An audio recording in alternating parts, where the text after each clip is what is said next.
In the wintertime, a lot of times, warm water species like bass are, although they're catchable, are often not very active.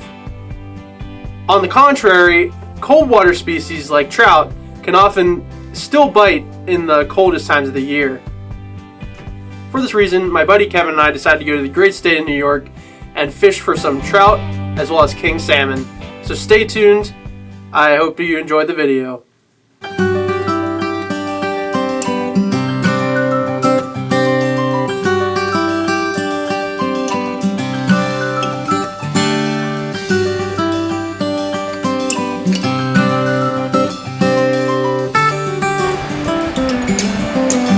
You want me to net them?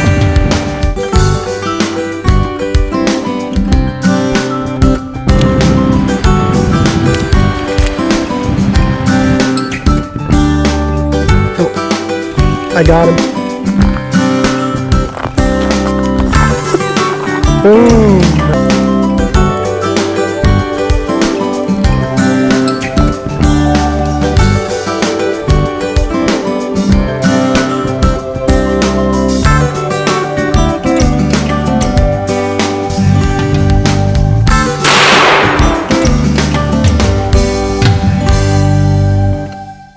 The game plan for this fishing trip was to bounce around from tributary to tributary, looking for some king salmon as well as steelhead or brown trout.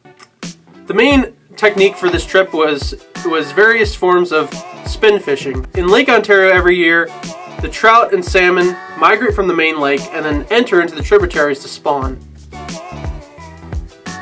Therefore, a great bait to use and imitate is often an egg pattern or egg sacs. In order to make an egg sac, the eggs from a trout egg or salmon egg are wrapped in a spawn bag and then tied together with thread. These spawn bags are then fished underneath a float and drifted along the bottom of the river. The other main fishing technique we used for this trip was just plainly fishing marabou jigs. These can be bounced along the bottom or dead drifted with no movement to entice a bite and imitate a sort of bait fish or crayfish sort of imitation. Well, with these techniques in mind, please enjoy the success that we had fishing marabou jigs and spawn sacks for king salmon and steelhead. Stay tuned. Take the second right onto New York 98 North, Oak Street.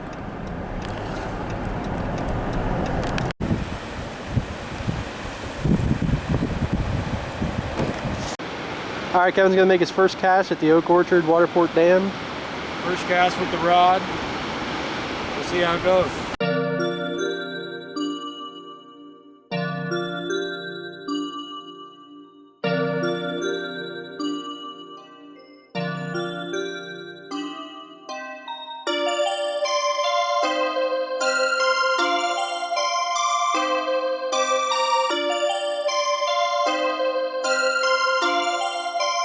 Perfect, perfect, perfect.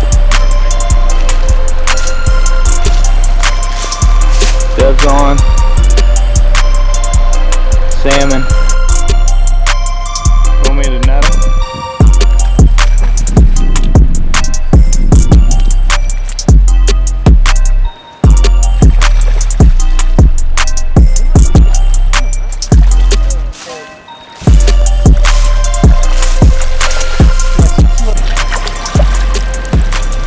Alright guys, there's a king salmon. You see that spinner?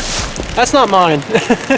This fish was just happened to be coming by, and unfortunately my line got caught around the treble hook of that spinner. You're not supposed to use those for this reason, but this guy we're gonna put back. Beautiful fish. I'd say this is probably 15 pounds. He's milking, as you can see right there. So he's got to do some spawning. So look at the chompers on that guy. I would not want my hands being there. Stay tuned.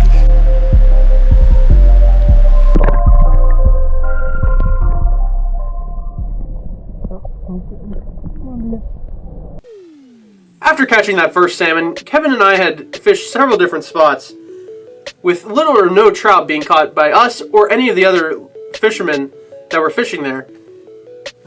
Then, just at last light, I ended up spooking a salmon and swam right up to Kevin. But I got snagged, as you can see, and I came to walk up, and then Devin followed. He kicked up a salmon, and it was fluttering around. And then it came in between my legs, so I was pinching it. So its head's like right in between my 2 feet, and then I grabbed it by the tail. Trying to grab her. Get out of here.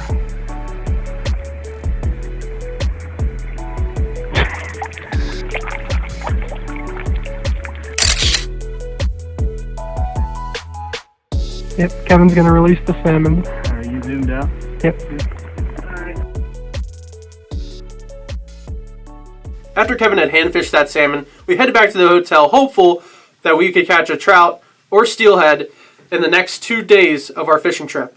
Unfortunately, although coming very close, we never ended up catching a steelhead or a trout. Another snag. Most of the other fishermen, and as well as the fishing reports, had indicated that the trout numbers were extremely low this year in New York. On this trip, we fished spots that we'd never fished before. We fished in a whole new area, a whole new state. We still had a little bit of success. So I hope that demonstrates to you, the fishermen, that you can still catch fish in the wintertime, even when the fishing isn't necessarily ideal. So I hope you guys enjoy the video. Stay tuned for the next video. And until next time, slay and obey, my friends. I'll see you on the flip side.